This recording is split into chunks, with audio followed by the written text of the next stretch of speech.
ஒரு எம்எல்ஏவை கொல்றதுக்கு வந்து வீட்டில் வெடிகுண்டு தயார் பண்ணுறாங்கன்னா எவ்வளோ தைரியம் வேணும், எவ்வளோ தெனாவட்டு இருக்கும். அதில் இப்போ 4 பேரை வேற கைது பண்ணியிருக்காங்க போல இருக்கு. இதில் பார்க்கக்கூடிய விஷயம் என்ன அப்படின்னா, இந்த மாதிரியான விஷயங்கள் எல்லாமே திமுக ஆட்சி காலத்தில் தான் நடக்குது. வெடிகுண்டு தயாரிக்கிறதா இருக்கட்டும், மக்கள் வந்து ஒரு அதிருப்தியில் இருக்கிற நிலை எல்லாமே இந்த ஆட்சியில் தான் நடக்குது அப்படின்னு ஒரு குற்றச்சாட்டுகள்லாம். வன்முறைங்கிறது வந்து மனிதன் ஒவ்வொருத்தனும் தன்னுடைய கையில் எடுத்துக்கிறான். தான் தான் பெரிய ஆள் அப்படிங்கிற மாதிரி நினைக்கிறான். நம்ம யாரும் பெரிய ஆள் இல்லை. நமக்கு மேலே அரசு இருக்குது. அரசுக்கு மேலே வந்து ஒரு சக்தி இருக்குது. இவரை போய் கைது பண்ணியிருக்காங்களே, அதாவது இவரு தான் அடி வாங்கியிருக்காரு. ஆனால் அடித்தவங்களை கைது பண்ணாமல் அடி வாங்கினவரை வந்து கைது பண்ணியிருக்காங்களே, இதுதான் திமுகவுடைய அரசுடைய சமூக நீதியா, சட்டமா?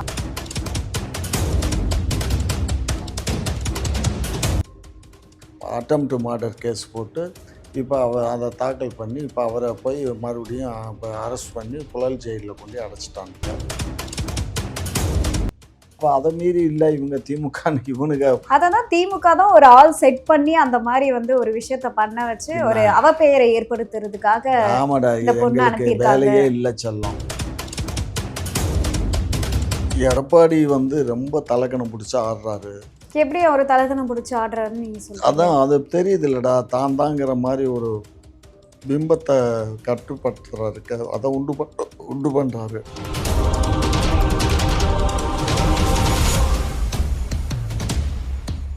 குக்கு செய்தி நேயர்களுக்கு வணக்கம். நான் உங்கள் தீபிகா. இன்றைய நிகழ்ச்சியின் சிறப்பு விருந்தினர் திமுகவின் மூத்த முன்னோடி முனைவர் காமாட்சி நாயுடு அவர்கள்.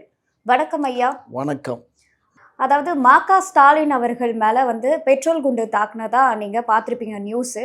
ஸோ அதில் சம்மந்தப்பட்ட ஆட்களை வந்து விசாரிக்கிறதுக்காக போலீஸார் ட்ரை பண்ணும் போது, அதாவது லக்ஷ்மணன் அப்படின்ற ஒருத்தர் தான் அந்த வெடிகுண்டை தயார் பண்ணதான் போலீஸாருக்கு ரகசிய தகவல் கிடைச்சிருக்கு.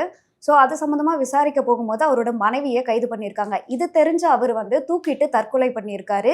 இது எப்படி பார்க்குறீங்க? இதுக்கு பின்னாடி யார் இருக்காங்கன்னு நினைக்கிறீங்க? என்னடா நீங்கள், அதாவது அவர் தான் தயார் பண்ணாருங்கிற தகவல் கிடைக்குது.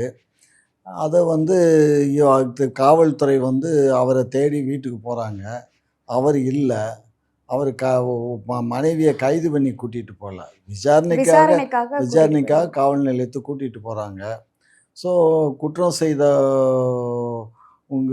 குற்றம் செஞ்சாக்க குறுகுறுன்னு இருக்குன்னு சொல்லுவாங்கல்ல, அது மாதிரி அவருடைய கணவருக்கு எங்கள் பொண்டாட்டி நம்மளை சொல்லி காட்டி கொடுத்துருமோன்னு சொல்லிட்டு அவர் தற்கொலை பண்ணிக்கிட்டாரு. இதுதான் நடந்த நிகழ்ச்சி. அதனால் அந்த ஆள் தான் தயார் பண்ணியிருக்காருங்கிறது இதிலேருந்தே ஊர்ஜிதமாகுது. இது எவ்வளோ பெரிய அஃபென்ஸு யோசிச்சு பாருங்கள். ஒரு எம்எல்ஏவை கொல்றதுக்கு வந்து வீட்டில் வெடிகுண்டு தயார் பண்ணுறாங்கன்னா எவ்வளோ தைரியம் வேணும், எவ்வளோ தெனாவட்டு இருக்கும். அதில் இப்போ 4 பேரை வேற கைது பண்ணியிருக்காங்க போல இருக்குது. அந்த 4 பேருக்கு தான் இவர் சப்ளை பண்ணியிருக்காரு. இப்போ இது தவிர இன்னும் யார் யாருக்கெல்லாம் சப்ளை பண்ணாங்கன்னு மனைவிட்டையும் அந்த 4 பேர்ட்டையும் விசாரிச்சா தான். ஏன்னா அவங்க எப்படி இந்த ஆளை தெரியும், எப்படி வந்து இந்த ஆள்கிட்ட வந்து கேட்டாங்கங்கிறதெல்லாம் இருக்குல்ல. அதெல்லாம் இனிமேல் காவல்துறை வந்து விரிவான விசாரணை செய்து அதுக்கப்புறம் நீதிமன்றத்தில் தாக்கல் பண்ணுவாங்க. அப்போ நமக்கு தெரிய வரும்.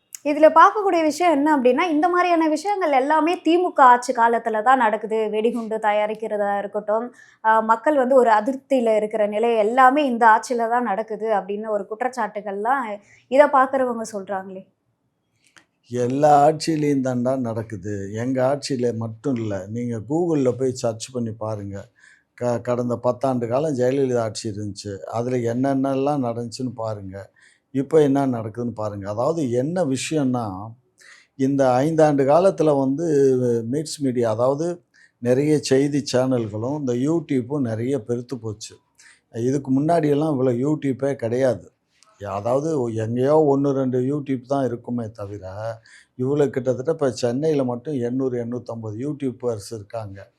உடனே அவங்க வந்து கண், காது, மூக்கெல்லாம் வச்சு என்னத்தையாவது பேசிடுறான். இல்லை இப்போ இந்த வெடிகுண்டு தயார் பண்ணார் அந்த ஊருக்கார பசங்களே இருப்பானுங்க. ஸோ அவங்க இந்த இதெல்லாம் தெரிஞ்சு போய் அவனுங்களே புலன் விசாரணையெல்லாம் செஞ்சு அவங்களே எடுத்து போடுறாங்க. இந்த மாதிரி எல்லாம் நடக்குது இல்லையா? அதனால் இதெல்லாம் வந்து பெரிய விஷயமாக நம்ம எடுத்துக்க இயலாது. பட் எல்லா அரசு இருக்கும்போது நடக்கும். ஏன்னா வன்முறைங்கிறது வந்து மனிதன் ஒவ்வொருத்தனும் தன்னுடைய கையில் எடுத்துக்கிறான். தான் தான் பெரிய ஆளு அப்படிங்கிற மாரி நினைக்கிறான். நம்ம யாரும் பெரிய ஆளு இல்ல. நமக்கு மேல அரசு இருக்கு. அரசுக்கு மேல வந்து ஒரு சக்தி இருக்கு. அப்படி தான் நினைக்கணும். அரசாங்கத்த இவனுங்க பொருட்டா நினைக்கிறதே இல்ல. அது தண்டனை கிடைச்ச பின்னாடி தான் அத அனுபவிப்பான். இப்ப இன்னைக்கு வேணா வந்து ஏர்போர்ட் மூர்த்தி மேல இந்த வழக்கு போட்டிருக்கலாம். நாளைக்கு இவரு எப்படியும் கண்டிப்பா நீதிபதி இன்னைக்கு இல்லைனாலும் நாளைக்கு அவர பெயில்ல தான் விட போறாங்க. இருந்தாலுமே எல்லாரும் என்ன சொல்றாங்க அப்படின்னா, அதாவது குற்றவாளிய கைது பண்ணாம, இவர போய் கைது பண்ணியிருக்காங்களே! அதாவது இவரு தான் அடி வாங்கியிருக்காரு. ஆனா அடிச்சவங்கள கைது பண்ணாம, அடி வாங்குனவர வந்து கைது பண்ணியிருக்காங்களே! இதுதான் திமுகவுடைய அரசுடைய சமூக நீதியா? சட்டமா? அப்படின்லாம் கேள்வி எழும்புது. இல்லம்மா. ஒண்ணே ஒண்ணு தாம்மா. இவரு வந்து நைஃப்ல வந்து குத்துனதுனால தான் அந்த பிரச்சனை. இவர் நைஃப்ல குத்தாம ஒரு கம்புலயோ, கையிலயோ அடிச்சிருந்தாருன்னா இந்த பிரச்சனை வந்திருக்காது. இல்ல அந்த நேரத்துல வந்து கையில என்ன கிடைக்குதோ, அதுதானே ஆயுதமா அது பயன்படுத்துவாங்க. வாஸ்தவம். இத வந்து நம்ம மறுக்கிறதுக்கு இல்ல. அதெல்லாம் நீங்க சொல்றதும் வாஸ்தவம் தான். அவர் செஞ்சதும் சரிதான். அவர் தன்னை தானே காப்பாத்திக்கிறதுக்கு அவரு ப போராடி இருக்காரு. அந்த போராட்டத்தினுடைய விளைவு தான் அவரு வந்து அந்த பையன சின்ன பேனா கத்தி தானே, அதில குத்திட்டாரு. அவனுக்கு ஒரு 7, 8 தையல் போட்டு போலீஸ் மெமோ போட்டு நீதிமன்றத்துக்கு எஃப்ஐஆர போட்டு அனுப்பிச்சானுங்க. அந்த அனுப்பிச்ச எஃப்ஐஆர்ல செக்ஷன் வேற போட்டிருந்தாங்க. சாதாரண செக்ஷனு பெயிலபிள்.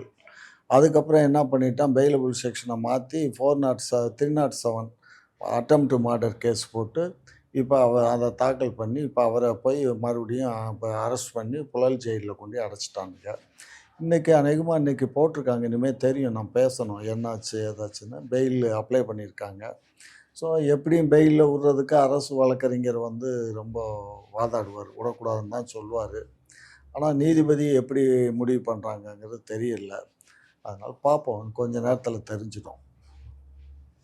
இப்போ செங்கோட்டையன் அவர்கள் டெல்லி போயிருக்க சமயத்துல பார்த்தீங்க அப்படின்னா, அவருடைய ஆதரவாளர்கள் எல்லாருமே இபிஎஸ் அவர்களுடைய வீட்டு வாசல்ல திரண்டிருக்காங்க. இப்போ செங்கோட்டையன் போயிட்டா வந்து அதோட அதிமுக அவ்வளவுதான் முடிஞ்சிருச்சு அப்படி இப்படின்னு பேசிட்டு இருந்தீங்க. ஆனா அவருடைய ஆதரவாளர்களா இருந்தாலும், இப்போ இபிஎஸ் பக்கம் நிக்கிறத தானே பார்க்க முடியுது. இபிஎஸ் வீட்டுக்கு முன்னாடி போய் தர்ணா பண்றாங்கம்மா. அவர்கிட்ட போய் எ எ க நியாயம் கேட்க போயிருக்காங்க. இல்ல ஏதோ பேச்சுவார்த்தை நடந்ததான்னு அதான் தகவல். நியாயம் கேட்க போயிருக்காங்க. கட்சிய வந்து நீங்க மட்டும் வச்சு கட்சிய வழிநடத்திட முடியுமா? இத்தன காலம் இருந்த அ இவரு மட்டும் இல்ல, மற்றவங்களையும் எல்லாத்தையும் பிரிஞ்சு போனவங்களையெல்லாம் ஒண்ணு சேர்த்து கட்சி நடத்துங்க. ஏன்னா கட்சிக்காரவங்க தானே அவங்க. அதனால அவங்க அவரு இன்னைக்கு வேணா இவங்க ஆதரவாளரா இருக்கலாம். பட் அவங்க இது எப்படின்னாலும் பொதுச் செயலாளர் கூட இருந்தவங்க தானே. அந்த முறையில அவர்ட்ட கேட்க போயிருக்காங்க. அவங்க எல்லாம் வந்து செங்கோட்டையன விட்டு அவர் சொல்றத கேட்காம போமாட்டாங்க. 2வது இவங்கள கேட்டு தானே அந்த முடிவு எடுத்திருக்காரு செங்கோட்டையன். செங்கோட்டையன் எப்பயுமே தன்னிச்சையா எந்த முடிவும் எடுக்க மாட்டாரு. அவருடைய ஆதரவாளர்கள் எல்லாத்தையும் கேட்டு தான். அவர் ஆதரவாளர்கள்னா அந்த 2 தொகுதி அந்த ஈரோடு மாவட்டத்தில இருக்கக்கூடிய அந்த தொகுதியை சேர்ந்தவங்கள்ட்ட எல்லாம் கன்சல்ட் பண்ணி தான் அவர் பண்ணாரு. அதனால கண்ணு இதில வந்து நமக்கு வந்து அவங்க எடப்பாடி வந்து ரொம்ப தலக்கணம் புடிச்சு ஆடுறாரு. எப்படி அவரு தலகணம் புடிச்சு ஆடுறாருன்னு நீங்க சொல்றீங்க? அதான் அது தெரியுதுல்லடா. தான் தாங்கிற மாரி ஒரு பிம்பத்த கட்டுப்படுத்துறாரு. அத உண்டு பண்றாரு. அந்த காலத்தில ஜெயலலிதா பண்ண மாரி பண்ணிறலான்னு நெனைக்கிறாரு. எல்லாம் ஜெயலலிதாவோ, புரட்சித் தலைவர் எம்ஜிஆரோ ஆயிர முடியாதுடா. அவங்கவங்களுக்கு ஒரு கெப்பாசிட்டி மக்கள் மனசுல என்னதான் பேசினாலும் பேசுறவங்களையும் மனசுல இருக்கும். பேசிட்டு போன உடனே 100ஓட 101ன்னு தான் போகுமே தவிர, அதெல்லாம் நான் ஆட்சிக்கு வந்தால் நானு அத பண்றேன், இத பண்றேன், அப்படி திமுக பண்ணுவேன் சொன்னா அரசும் தானே நான் ஆட்சிக்கு வந்தா இதை விட பெட்டரா பண்றோம்னு இப்போ சொல்லிட்டு இருக்கீங்க இல்லையா? இப்போ அதுதாம்மா பண்ணாத விஷயத்தையும் பண்றோம் அப்படின்னு சொல்லிட்டு இருக்கீங்க. அதுதாம்மா எல்லாம் அத பண்ணுவோம், இத பண்ணுவோம்ன்னு சொல்லுவாங்கம்மா. கூட்டு குடிநீர் திட்டம் எவ்வளோ இவரு ஆட்சி காலத்தில, அம்மா ஆட்சி காலத்திலேயே தொடங்கப்பட்டது. அது அம்மா ஆட்சி காலங்கிறத காட்டிலும் அதுக்கு முன்னாடி முதலமைச்சர் இப்ப இருக்க முதலமைச்சர், துணை முதலமைச்சரா இருக்கும்போது அந்த கூட்டு குடிநீர் திட்டம் இது பண்ணாங்க. அதுக்கப்புறம் ஜெயலலிதா ஆட்சியில அத அப்படியே கடப்புல போட்டுச்சு. அதுக்கப்புறம் இவரு வந்து அந்த ஏரியா ஆளுங்கிறதுனால அவரு கொஞ்சம் அத இது பண்ணாரு. ஸோ, அதனால சில விஷயங்கள் அப்படித்தான் இருக்கு. வேற என்ன பண்ண முடியும்? இப்போ எடப்பாடி அவர்கள் அதாவது உட்கட்சி பூசல் இவ்ளோ இருக்கிற சூழல்ல 2026ல அதிமுகவுடைய நிலைப்பாடு என்னவா இருக்கும்? எதிர்க்கட்சி அப்படின்ற அந்தஸ்து கூட வந்து இருக்காதுன்னு ஒரு பக்கம் வந்து பேசிட்டு இருக்காங்க. ஒரு பக்கம் அவரு தான் அடுத்து முதல்வரா ஆவாரு அப்படின்லாம் பேசிட்டு இருக்காங்க. ஸோ இதுல எது நடக்கும்னு நினைக்கிறீங்க நீங்க? இப்போ 13ஆம் தேதி வந்து இவர் வந்து பிரச்சாரத்துக்கு போகிறாராம். யார்? விஜய் விஜய் விஜய் சொல்றாங்க. போகிறாராம். ஸோ அவங்க ரசிகர்களும் அவங்களுடைய தொண்டர்களும் என்ன சொல்கிறாங்க, 26ல் நாங்கள் தான் ஆட்சி அமைக்க போகிறோம் அப்படின்னு அவங்க சொல்கிறாங்க. திரு சீமான் அவர்கள் என்ன சொல்கிறாரு, நாங்கள் தான் 26ல் ஆட்சி அமைக்க போகிறோம்னு சொல்கிறாரு இல்லைங்களா? அதுக்கப்புறம் இப்போ இவங்க என்ன சொல்கிறாங்க, எடப்பாடி என்ன சொல்கிறாரு, 210 தொகுதியிலும் நாங்க தான் வந்து நாங்கள் ஜெயிப்போம் தான் அப்படின்னு. ஜெயிப்போம் அப்படின்னு சொல்கிறாரு. அப்போ இந்த 3 கட்சியும் கூட்டி கழிச்சு கணக்கு பார்த்தீங்கன்னா 3 பேரும் முக்காலியில் உட்கார்ற 3 கால் இருக்க முக்காலியில் உட்கார்றது கூட தகுதி இல்லாத ஆட்கள். சரியா?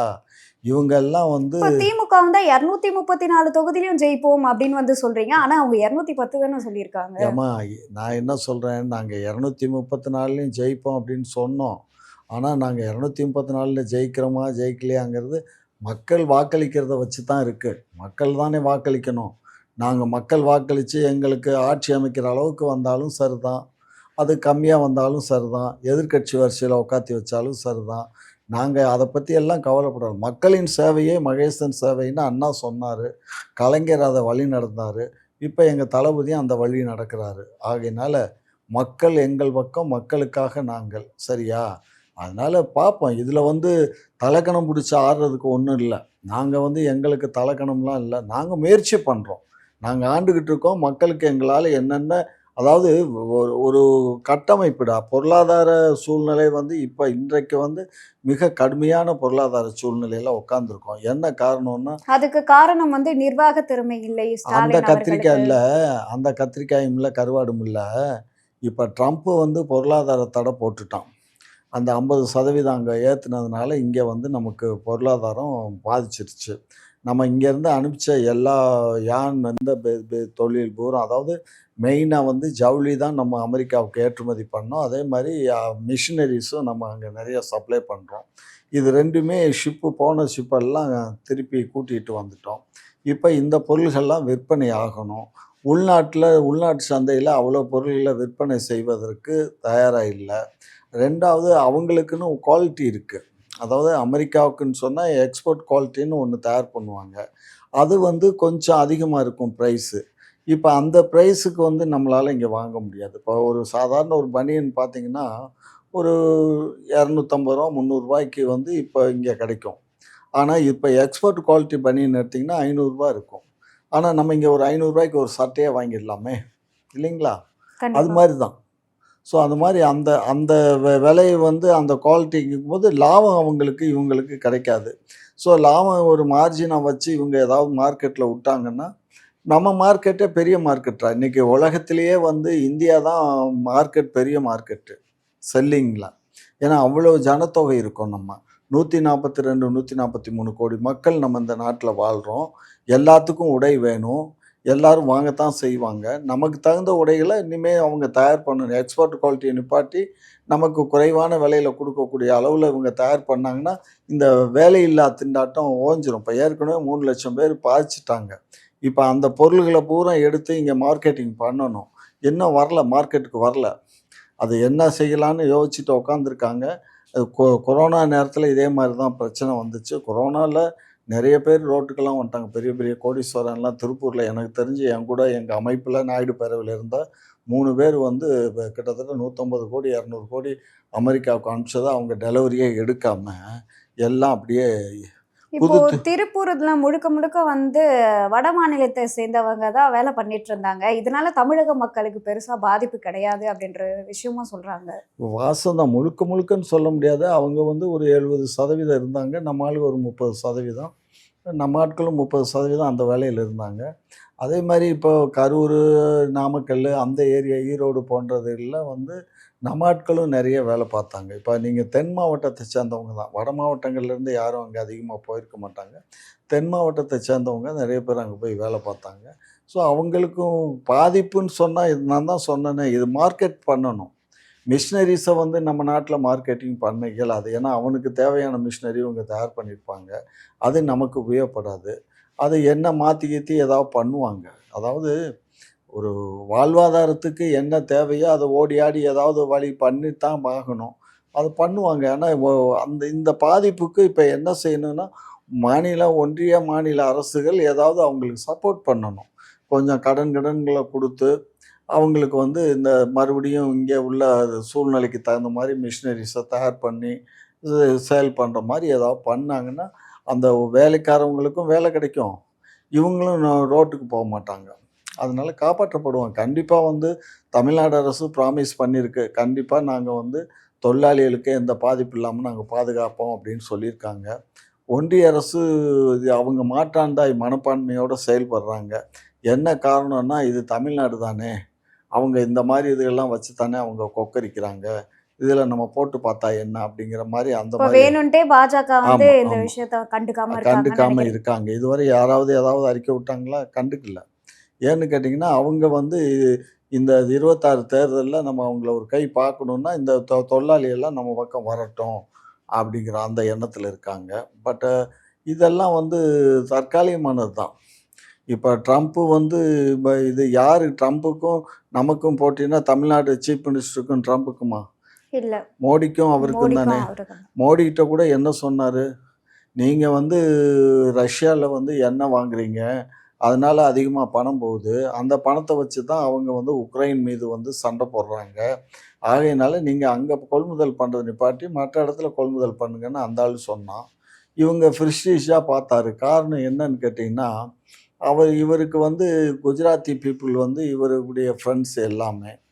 அவ அதனால அவங்க தான் இத சுத்திகரிப்பு கச்சா எண்ணெய வாங்கி சுத்திகரிப்பு பண்ணி உலக நாடுகளுக்கெல்லாம் சப்ளை பண்றது ரிலையன்ஸும், அதானி குழுமம் தான். இந்த 2 குழுமம் தான் வாங்குது. ரொம்ப சீப்பஸ்ட் காஸ்ட்டுக்கு ரஷ்யால வாங்கி, அத இந்தியால கொண்டுட்டு வந்து, அத சரி பண்ணி, மற்ற ஐரோப்பிய நாடுகளுக்கு, ஆசியா நாடுகளுக்கெல்லாம் அனுப்பி வைக்குது. அப்ப அப்படி அனுப்பி கூட அங்க விலை கம்மியா இருக்கு. பியூட்டி பார்த்தீங்களா? நம்ம தலையெழுத்து. இங்க வாங்கி, இங்க சுத்தப்படுத்தி வெளிநாட்டுக்கு அனுப்பிச்சா, அங்க போனா விலை கம்மியா இருக்கு. ஆனா, நம்ம இங்க ரூ. 102 ரூ. 103 நம்ம பெட்ரோல் போட வேண்டிய ஒரு சூழல் இருக்கு. இது எங்க போய் நம்ம சொல்றது? இதுதான் மோடிஜியினுடைய ஒரு பாராமுகமா, இந்தியா மீது பாராமுகமும், குஜராத் மக்கள் மீது பார்க்கின்ற முகமாக அவரு ஆட்சி பண்ணிட்டு இருக்காரு. இதுதான். இப்போ வந்து தமிழக வெற்றி கழகத்துடைய பெண் நிர்வாகி ஒருத்தர் வந்து நகை திருட்டுனால கைதானாங்க அப்படின்ற ஒரு குற்றச்சாட்டை எல்லாருமே வச்சாங்க. ஆனா அது வந்து தமிழக வெற்றி கழகத்தோட பெண் நிர்வாகி கிடையாது. திமுகவுடைய ஆளு அப்படின்னு சொல்லி ஒரு புகைப்படத்த தாவேக்காவினர் வந்து வெளியிட்டிருக்காங்க. இத எப்படி பார்க்குறீங்க? எம்மா, யார் வேணாலும் யார் காருக்கு முன்னாடி இருந்து ஃபோட்டோ எடுப்பாங்க. அது ஆசையில எடுத்துக்குவாங்க. யாரோ ஒரு இதில கூட பார்த்தேன். அந்த திரைப்படத்திலேயே எதுலயோ அந்த கார வந்து அவன் தொட்டு பார்ப்பான். தொட்டு பார்த்ததுக்கு எப்புட்றா நீ கார தொட்டு பார்க்கலான்னு சொல்லி சண்டைக்கெல்லாம் போனாங்க. சரியா? அதே மாரித்துல ஃபாரின்ல ஒரு பையன் வந்து அந்த கார தொட்டு பார்த்தான். அவனுக்கு இந்த கார அன்பளிப்பா குடுத்துட்டு போயிட்டாரு. அது மாரியெல்லாம் காட்டுறாங்க. அதனால காருக்கு பக்கத்துல இருக்கிறதுனால அந்த பொண்ணு திமுக நிர்வாகின்னு சொல்ல இயலாது. அந்த பொண்ணு என்ன சொல்றாளோ, அவ எந்த கட்சியில இருக்கா, யாரு என்னன்னு காவல்துறை ஆனா தமிழக விசாரிக்குது. வெற்றி கழகம் அந்த பெண்ணுக்கும் எங்களுக்கும் சம்மந்தமே இல்ல. அவங்க எங்களுடைய நிர்வாகி கிடையாது அப்படின்னு சொல்றாங்க. எம்மாடி! நீ ஒரு விஷயம் நல்லா புரிஞ்சுக்கோ. தமிழக வெற்றி கழகத்துல யாரு நிர்வாகி, யாரு உறுப்பினர்ன்னு யாருக்கு தெரியும்? அவங்க எல்லாம் நிர்வாகிக்க நேரடியா அவங்களுக்கெல்லாம் கார்டு போட்டாங்களா? எல்லாமே ஆன்லைன்ல தானடா பண்றாங்க. அவ்வளோதான், ஆன்லைன் தானே போகுது. ஆன்லைன்ல கூட இன்னும் கார்டெல்லாம் இன்னும் இஷ்யூ பண்ணல. ஆன்லைன்ல மெம்பர்ஷிப் வாங்கி வச்சிருக்காங்க. அதில எ வ வ வ அது ஏதோ ஒரு வேகத்தில நெறைய பேர் அனுப்பிச்சிருக்கலாம். அதெல்லாம் சரி பண்ணி மெம்பர் ஆகி அவங்க கையில கார்டு இருந்தா தான் அவங்க அவங்க நிர்வாகின்னு சொல்ல முடியும். அந்த பொண்ணு சொல்றா, "நான் தாவேக்கால தாங்க இருக்கேன். நான் தாவேக்கா உறுப்பினர்ன்னு" சொல்றா. அப்ப அத மீறி இல்ல இவங்க திமுகன்னு இவனுங்க அததான் திமுக தான் ஒரு ஆள் செட் பண்ணி அந்த மாரி வந்து ஒரு விஷயத்த பண்ண வச்சு ஒரு என்ன அவப்பெயரை ஏற்படுத்துறதுக்காக ஆமாடா, இந்த பொண்ண எங்களுக்கு அனுப்பியிருக்காங்க. வேலையே இல்ல செல்லம். எங்களுக்கு வேலை இல்ல. அதனால நீ போய் திருடி இந்த மாரி அதாவது வேற ஏதாவதுனாலும் பரவால்ல. திருட்டு குற்றம் எவ்வளோ பெரிய குற்றம்? ஏன்னா அவிசாரித்தனம் பண்ணி திமுகவுடைய ஊராட்சி மன்ற தலைவியுமே 5 சவரன் திருடி இருக்காங்க. கண்ணு இங்க பாரு இதெல்லாம் வந்து தவறு. இதெல்லாம் வந்து ஒரு பெண் வந்து சோரம் போடுறதுக்கு சமானம் ஒரு பெண் திருட்டு வேலையில ஈடுபடுறது. அதுலயும் ஒரு கட்சியில இருக்கக்கூடிய பெண்கள் இந்த மாரி செய்றாங்கன்னா, அவங்கள கட்சியை விட்டு நீக்கிறதோட மட்டுமல்ல, அவங்க மீது காவல்துறையும் தக்க நடவடிக்கை எடுக்கும். பெண்ணுங்கிறதுக்காக அவங்களையெல்லாம் விட்டுடாது. அவங்க மேல நடவடிக்கை எடுக்கும். இவன் தாவேகாவா இருந்தான்னா, திமுகவா இருந்தான்னா, எது எப்படி இருந்தாலும் அவன் திருடியிருக்காங்கிறது ஊர்ஜிதமாகுது. அவன் மீது நடவடிக்கை எடுத்து அவன் மேல எஃப்ஐஆர போட்டு உள்ள தள்ளுறது தான் வேலையே தவிர, அவ திமுக, தாவேகாங்கிறதுனால உற்ற போறது கிடையாது. சரிங்களா?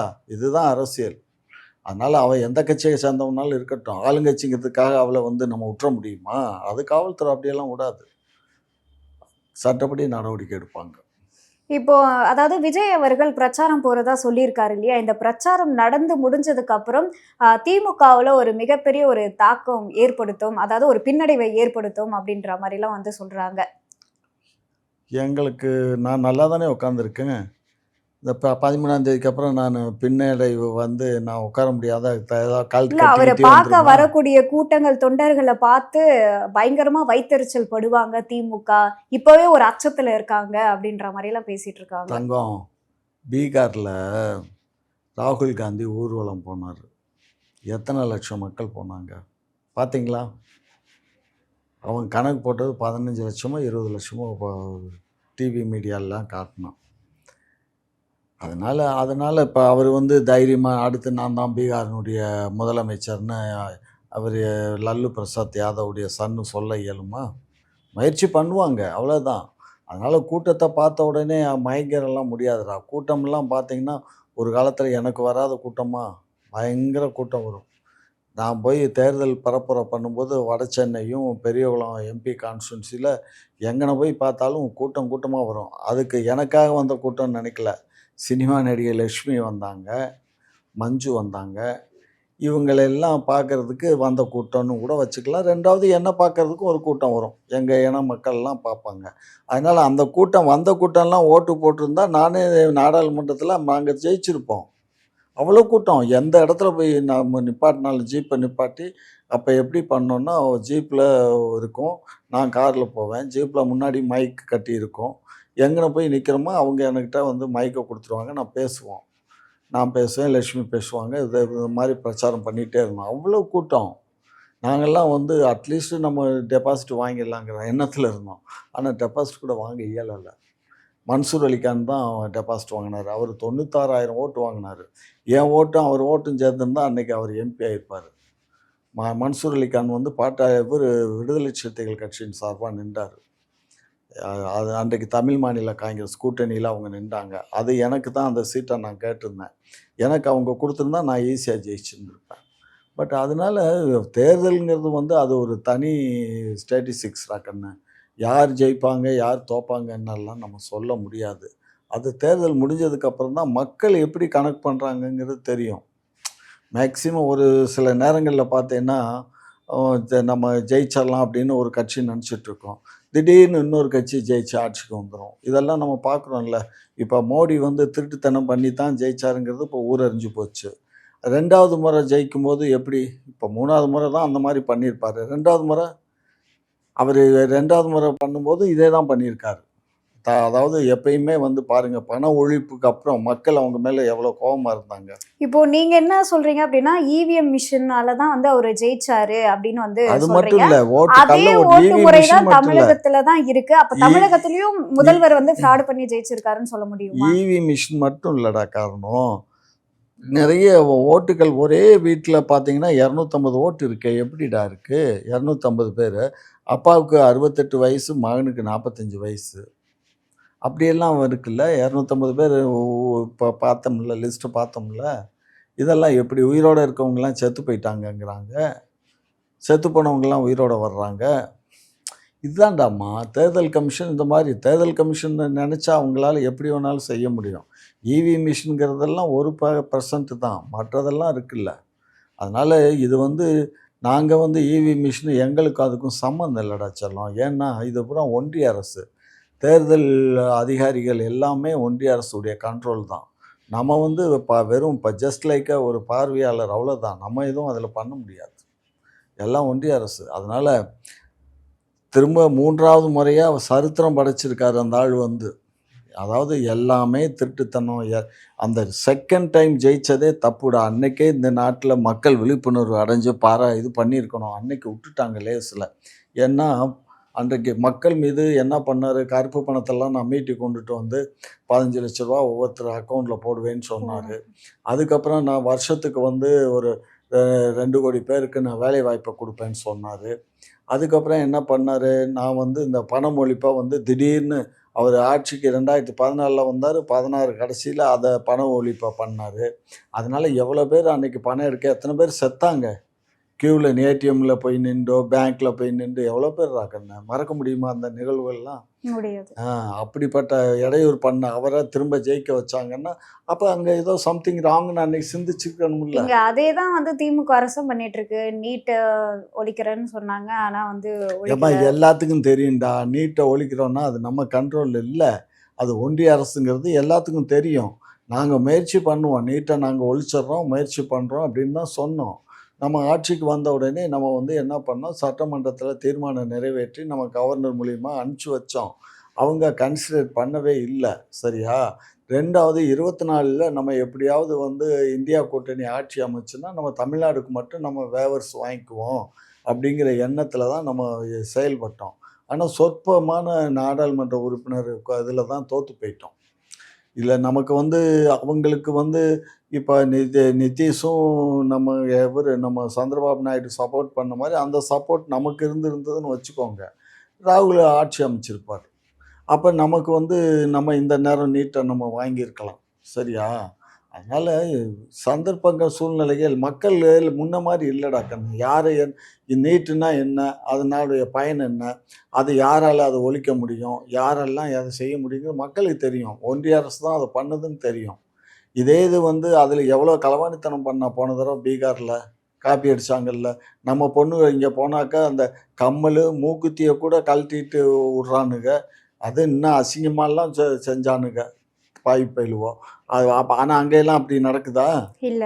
அப்போ அதான்டா தமிழ்நாடை வந்து வஞ்சிக்குதுடா ஒன்றிய அரசு. அதனால இந்த ஒன்றிய அரசு நாசமாக போகணும், நீ வேண்டிக்கோ பகவான்கிட்ட. உங்களோட நேரத்தை ஒதுக்கி பல்வேறு கேள்விக்கு விளக்கம் அளிச்சிருக்கீங்க. அதற்கு நன்றி. நன்றி.